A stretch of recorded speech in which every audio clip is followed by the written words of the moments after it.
تب سمجھا میں اس کا مطلب، تب مجھے اس چیز کا علم ہوا۔ مفتی صاحب نے کہا کہ جو اس میں حدیثیں لکھی ہوئی ہیں، جو اس میں باتیں لکھی ہوئی ہیں، حالانکہ پوری نہیں، اس میں کچھ باتیں کافی غلط ہیں۔ غلط سے مراد کچھ ضعیف حدیث ہیں، کچھ کمزور حدیث ہیں جو کہ اس میں بیان کر دی گئی ہیں، معتبر بنا دیا گیا ہے۔ تو میرے دوستو، ہر حدیث کو اس طریقے سے نہیں بیان کرنا چاہیے۔ ہم نے کوئی بھی پڑھی وہ حدیث ہے، کتاب ہے، تو ایسے ہی بیان نہیں کرنا چاہیے، اس کے پہلے علم لے لینا چاہیے۔ تو پھر انہوں نے ہم کو سمجھایا کہ اس میں کافی ایسی بات ہیں جو کمزور ہیں، ضعیف ہیں، بہتر ہے آپ اسے نہیں پڑھیں۔ تب مجھے اس کا علم ہوا کہ ہاں دیکھیے، جو ہمارا یقین ہے کہ یہ حق اور سچ بات کرتے ہیں، ہم ان کو فالو کرتے ہیں۔ اگزامپل، مثال کے طور پہ میں ان سے محبت کرتا ہوں، مجھے یقین ہے کہ یہ لوگ غلط نہیں ہیں۔ پوری دنیا غلط کہے، میں تو نہیں کہتا غلط، کیوں؟ کیونکہ ہمیں ایک کو فالو کرنا ہے، جیسے مثال کے طور پہ 4 بڑے امام ہیں، 4 بڑے امام، اور چاروں الگ طریقے سے نماز پڑھتے ہیں۔ کون سی کی نماز صحیح ہے اس میں؟ امام ابو حنیفہ یہ الگ طریقے سے نماز پڑھتے ہیں، امام شافعی یہ الگ طریقے سے نماز پڑھتے ہیں، امام مالک یہ الگ طریقے سے نماز پڑھتے ہیں، اور امام احمد ابن حنبل یہ الگ طریقے سے نماز پڑھتے ہیں۔ اب چاروں یہ الگ طریقے سے نماز پڑھتے تو صحیح کون پڑھتا ہے؟ میرے دوستو، ہمیں فرقوں میں نہیں بٹنا ہے، ہمیں فرقوں میں بالکل نہیں بٹنا ہے، کیونکہ ہم سب ایمان والے ہیں، ہم سب مسلمان ہیں۔ جو مسلمان ہیں بس مسلمان ہی ہیں، اور کوئی فرقہ نہیں۔ ہم صرف اپنے اسلام کو فالو کرتے ہیں، کسی مذہب کو غلط نہیں کہنا ہے، سب سے محبت کرنی ہے، کیونکہ میرے دوستو یہ سب صحیح ہیں، بس کچھ لوگ ہیں جو اس کو غلط بنا کر بیٹھے ہیں، کچھ لوگ ہیں جو کم علم کی وجہ سے فساد پھیلاتے رہتے ہیں، کچھ لوگ ہیں جو کم علم کی وجہ سے نئے طریقے کے فتوے دیتے پھرتے ہیں، کیونکہ کم علم فساد کی جڑ، ورنہ چاروں امام صحیح ہیں اور سب صحیح ہیں، کوئی غلط نہیں ہے۔ اب دیکھیے، کوئی کمزور حدیثوں کی بیان کر دیتا ہے، کوئی معتبر حدیث بیان کر رہا ہے، تو کوئی اپنے پاس سے حدیثوں کو بیان کرتا ہے، کیونکہ مسئلہ یہ ہے ہر کوئی اپنی واہی میں لگتا ہے۔ کچھ لوگوں کی نیت واہی رہتی ہے، وہ چاہتے ہیں کہ ہماری تعریف ہو، پھر بھلے ہی وہ جھوٹ بولیں یا غلط بولیں۔ اب یہ 4 بڑے امام ہیں، امام ابو حنیفہ، امام مالک، امام شافعی، امام احمد ابن حنبل، یہ چاروں الگ طریقے سے نماز پڑھتے ہیں۔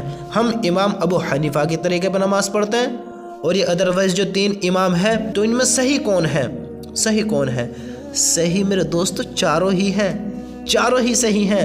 اگر ایک کی بھی اتباع کر لی، ایک کو فالو کر لیا تو صحیح ہے، کامیاب ہیں، ہاں کامیاب ہیں، کیونکہ چاروں امام صحیح ہیں۔ اگر ایسے کریں گے کہ پہلے اس کی کر لی، پھر اس کو غلط کہہ کر اس کی کرنے لگے، پھر اس کو غلط کہہ کر اس کی طرف آگے، نہیں، فالو ایک کو ہی کرنا ہے۔ ہاں تو میرے دوستو، ہمیں علم کا ہونا بہت زیادہ ضروری ہے، ہم اس بارے میں علم حاصل کریں، تحقیق کریں، اور پتہ لگائیں کہ کیا حق اور کیا سچ ہے۔ اب دیکھیے نا، کتنے لوگ ایسے ہوتے ہیں کہ ترجمہ تو پڑھتے ہیں اور پھر اس کا مطلب نہیں سمجھتے، بس بیان کرنے لگ جاتے ہیں۔ یہ میں معذرت چاہتا ہوں، معافی چاہتا ہوں، لیکن مجھے کہنا بھی بہت ضروری ہے کہ ہماری کچھ ماں بہنیں ایسی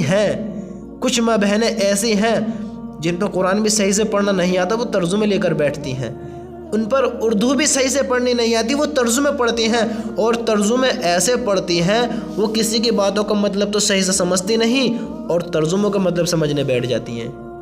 میں معذرت کے ساتھ کہتا ہوں، اگر کسی کو بری لگی ہے، میں کسی کے دل کو ٹھیس پہنچانا نہیں چاہتا، میں آپ سے، اپنی ماں بہنوں سے درخواست کرنا چاہتا ہوں کہ آپ اس کے مطلب کو پہلے سمجھیں، پہلے اس علم کو حاصل کریں۔ بہتر ہے کہ اگر آپ کی اردو صحیح نہیں ہے تو آپ نہیں پڑھیں، اس کا مطالعہ نہیں کریں اگر آپ کی اردو صحیح نہیں ہے۔ تو میرے دوستو، ہوتا یہ ہے، ایک مرتبہ ایسا ہوا کہ میں مجلس میں آیا اور میں نے ایک حدیث اٹھائی، کافی ٹائم کی بات ہے، جب مجھے اتنا علم نہیں تھا، مجھے اس وقت اس کا نام بھی پتہ نہیں تھا، کہ مجھے بس اتنا علم تھا، آپ یہ جان لیجئے کہ مجھے اس حدیث کا نام بھی پتہ نہیں تھا کہ حدیث کون سی ہے۔ میں اپنی بات بتا رہا ہوں، اپنی، کہ کتنے بڑے ناسمجھ ہوتے ہیں ہم لوگ۔ میں مجلس میں آیا اور میں نے دیکھا کہ کوئی نہیں تھا، تو میں نے ایک حدیث اٹھائی اور پڑھنے لگ گیا۔ اب ہمیں علم اتنا تھا کہ ہمیں حدیث کا بھی نام نہیں پتا تھا کہ حدیث کون سی ہے، حالانکہ ہندی میں تھی، شاید وہ حدیث تھی حیات الصحابہ۔ تو میں نے اس کو پڑھا، میں نے پتہ نہیں کیا صفحہ تھا، میں نے یوں ہی کھولا، ہندی میں تھی وہ حدیث، ہندی میں۔ اب میں نے جب اس کو پڑھا تو میں نے اس میں پڑھا کہ پیاز کھا کر مسجد میں نہیں آنا چاہیے، کچی پیاز کھا کر۔ اب علم ہمیں تھا نہیں، عالموں سے ہماری ملاقات تھی نہیں۔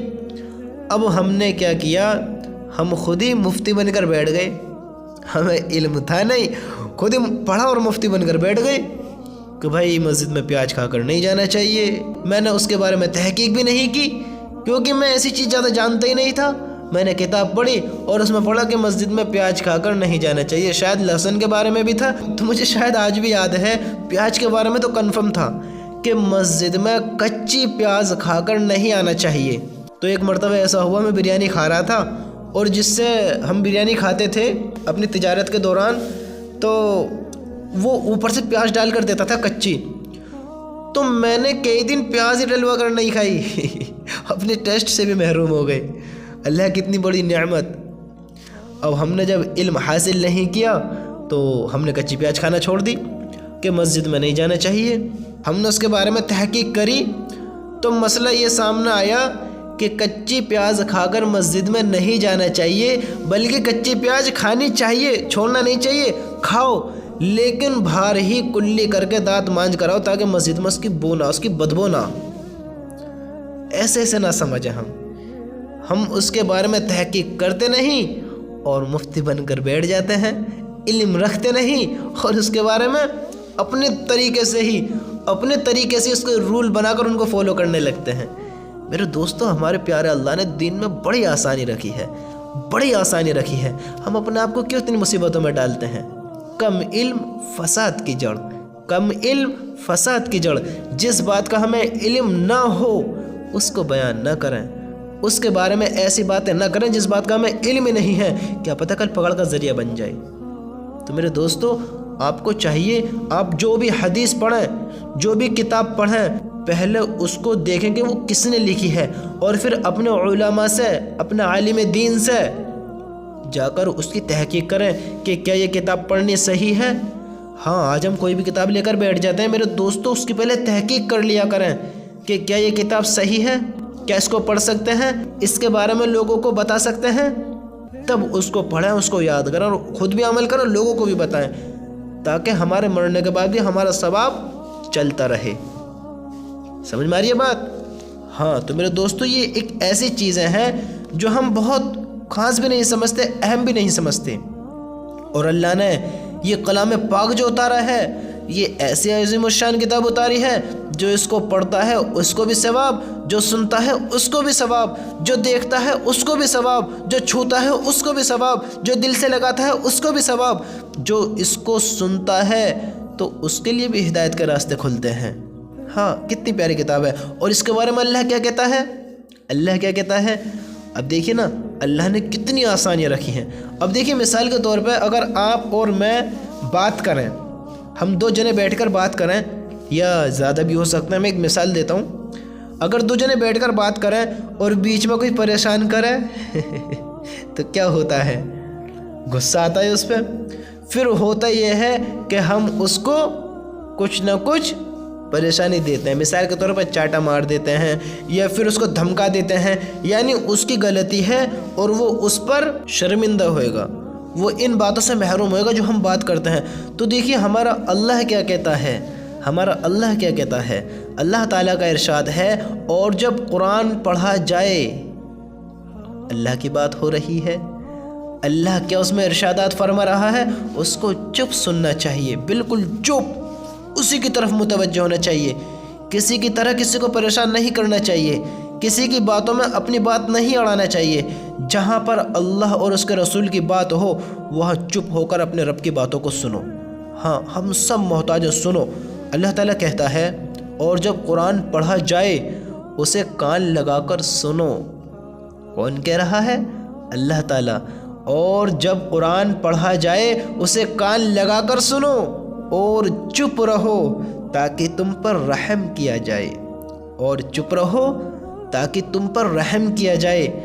میرے دوستو دیکھو نا، اللہ کیسی کیسی باتیں بیان کرتا ہے، ہم پڑھیں تو صحیح، سنیں تو صحیح، سمجھے تو صحیح باتوں کو۔